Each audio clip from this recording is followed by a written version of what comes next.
Hi, this is Professor William Wagner, and it's Faith and Freedom Friday.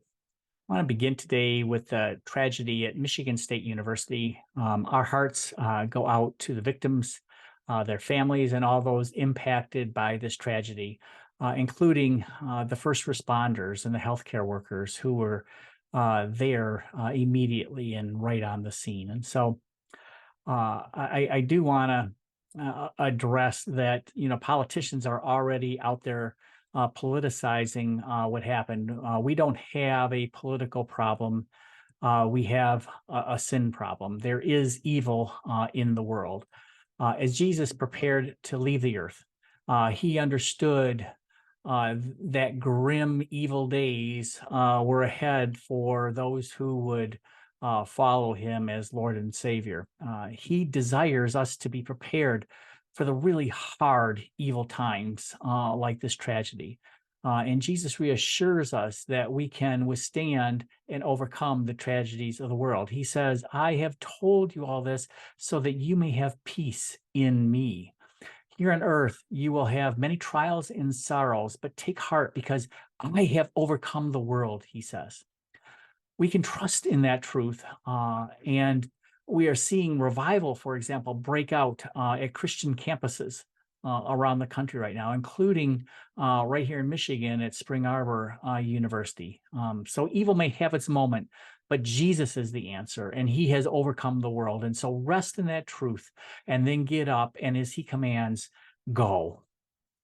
So now we're going to shift to some of the things that are impacting faith and freedom around the country at the national level. As reported by the National Post, the FBI has been a local FBI station, one of those field offices, disseminated a document grouping people with and I'm going to use their words here, traditional Catholic ideology as a potential threat to national security. This is very dangerous when the government weaponizes its law enforcement bodies to forward a political agenda. And so there are members of Congress that are looking into this, and I hope they do so very quickly, because it is wrong to target traditional Catholic citizens based on their religious beliefs. It is wrong to weaponize the federal law enforcement to advance political agendas. From the Washington Examiner and other places, the U.S. Is is funding censorship, and the Global Engagement Center and places like that, the National Endowment Center for Democracy. These are places and institutions within the U.S. State Department. Granted, $665,000 to some groups that are trying to block content based on, the content based on the viewpoint of the message received. And so again, now members of Congress are looking into that. But once again, we cannot have federal government entities being weaponized to substantially interfere with freedom of thought, conscience, and religion. Free speech is fundamental to whether or not we will be able to preserve our freedoms and our liberties. When federal agencies within the U.S. State Department or when the FBI, using the full power of the government to decide which messages will be heard and which messages won't, this has to stop. We live in a constitutional republic, and the Constitution limits that kind of abuse of power by the government. So we also are learning today from the Wall Street Journal that the University of North Carolina, it wanted to have a new school for free expression, and now that school is under attack from outside opponents threatening the school's accreditation. And so if you have the power to accredit, then you have the power to destroy. And so, accrediting agencies ought to be reviewing whether or not an institution has proper programs and meets all the criteria for programs, it ought not to be getting involved and messing with, from a political standpoint, whether how a government institute, I'm sorry, how an academic institution runs its programs. And so, according to the Wall Street Journal, the accreditor apparently stated, and I'm quoting here from the Wall Street Journal, we're going to either get them to change it or the institution will be on warning.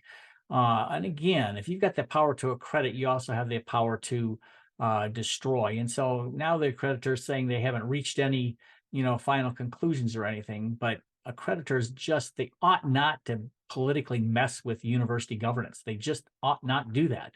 And every time they do, they undermine the integrity of their own accrediting institutions. Next, from ADF, we have female athletes out there, again, standing for truth. So the freedom to educate, the freedom to stand for truth. Sometimes, you don't find it at the professor's level, or you don't find it at the administrator's level, but sometimes the students have to stand for themselves. And we've got going on in the U.S. Court of Appeals now, the whole court has said, hey, we're going to give these students, a hearing after a smaller panel, ruled against them, basically saying that men could run against them, and that men could run against them in these collegiate meets. And so, and in these high school meets where, this decides whether or not somebody becomes an All-American. This decides whether or not, somebody gets a scholarship. This decides, whether or not, they get to, even be on a team sometimes. And so when somebody is forced to run against or forced to swim against a biological man in a women's meet, everything, all the science is showing the unfairness of this. In spite of that, you've got, groups out there, reportedly, the ACLU, according to the Wall Street Journal, is reportedly calling, that decision that went against the students a victory for inclusion. Well, fortunately, the whole Court of Appeals now is going to hear it. And so, again, in the beginning, God created man and woman in his image. And that's biological truth, and that's a biblical truth. And there's a fairness issue here that I think the court is going to address. And I think the court's going to ultimately see that the right thing is done with regard to fairness in competition here. So the Wall Street Journal is also reporting that the diversity, equity, and inclusion policy of Texas Tech's biology department is now promising to require, not that we're going to, when we hire, look at somebody's ability to understand, biological science, but we're going to look to, and I'm quoting the Wall Street Journal here, to require and strongly weight a diversity statement from all candidates, end quote. Now, whether or not you get a professorship is no longer determined, based on, the public service that you've done, the teaching that you've done, and the research that you've done, grounded in science and grounded in the scientific method. If that's out the door, and now we're going to strongly weight a diversity statement from all candidates, well, what you're going to get is exactly what's happening on this campus, as reported by the Journal there, that the university reported it's punishing people for their opinions and viewpoints if they don't conform to the leftist orthodoxy. And one candidate, for example, was knocked down for using a pronoun he, and favoring candidates that do conform to their leftist political agenda. Again, science, especially in academia, needs to be grounded in truth. And truth that corresponds to reality, for the Christian, is always going to be biblical truth, because that's a wonderful thing, is when we look through the lens of the Bible, you got to have truth, and truth has to correspond to reality. And so making stuff up that's not true and then getting extra points for it or being knocked out if you don't do that is not the way to be selecting your faculty, in my view. I want to move to the analysis of what's happening for faith and freedom at the international level. From the Washington Stand, apparently Chinese communists are trying to, in many places, get rid of the Christian faith. And there's a new report out by China's aides that shows a lot of increased persecution, many pages of it, and I'm within these pages listing all the persecution in China. The Chinese Communist Party is continuing to knock down and destroy churches. They're arresting Christian people. They're engaging in abuse of people who have the Christian faith. They're forcing Christians in some places into making Marxist principles in statements, out in the pulpit, instead of making statements from the Holy Bible.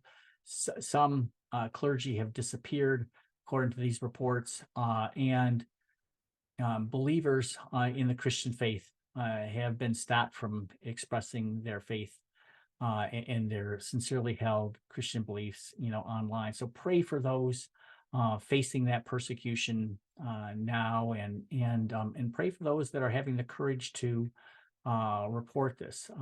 Also from the Washington Stand, in Scotland, the longest serving, what's called there the First Minister in Scottish history. That person, she was out there advocating strongly for again, the far leftist agenda with regard to gender recognition. Was called the Gender Recognition Reform Bill. That would have allowed kids 16 and older to change their gender on government records, whether it was true or not. The bill failed when the People's Branch of Government in Scotland looked at it, and that happened because when it was being discussed, it became known that a man had raped two women. That person, after his conviction, was to be imprisoned he had just raped two women. He had been convicted of it. Now he's to be imprisoned at a women's prison. Why? Because he says, I feel like I'm a woman. So, folks, ideas have consequences. And when lies get to be elevated to the level of ideas that have the force of public policy, sometimes those ideas can have very dangerous consequences. And so when this set of facts became known to the public there, and it became obvious to the citizens, the people's representatives there ensured that bill failed. And again, ideas have consequences. Here, the longest serving First Minister in Scotland resigned. And so that's, I guess, some good news. If you're willing to fiercely stand for truth, if you're willing to present the truth out there in a way that is persuasive, compassionate, and honest, you can sometimes win the day. And so another example of that, the national government that make up the United Kingdoms. There's something in the United Kingdom called UK Athletics. And again, that's the governing body for certain kind of sports. Like in America, we'd call it track and field. They call it something different over there. But the body that oversees all that, they are beginning to finally recognize that male athletes, go figure, have an advantage physically. And so they, when they ought not maybe be running against female athletes in female races. And they're, again, this is what I would call a victory. The body called UK Athletics that oversees track and field says it does not agree with the use of testosterone suppression for male athletes who identify as female, because you can suppress the testosterone, and they're still going to have a biological advantage over females even after that kind of suppression. And so the fact that we've got administrative bodies and regulatory bodies that are beginning now to to stand up against some of the leftist untruthful propaganda and coming back to science. These are encouraging reports. Finally, from the Wall Street Journal, they're reporting that the country of Egypt is again arresting social media influencers and charging them with terrorism, even when the content displayed is not even political. And so that's not good news, given the history of this country's suppression and of the right to freedom of expression and assembly and suppression of the right to conscience there. So we've got, again, as we always do this time of week, have a lot of ability to pray for people across the country and across the world who are facing very, very hard things. And from right here in our local community here in Michigan, to throughout the United States and throughout the world, there is evil. But again, Jesus has said, I have overcome the world. And so let's leave with that this week. Let's stand for truth. Let's fiercely be unafraid to do that. Let's do that with compassion and respect. And then when the most evil thing imaginable comes at us, let us get up tomorrow and do it again with the love of Jesus in our heart. And be fiercely unafraid, because he has overcome the world.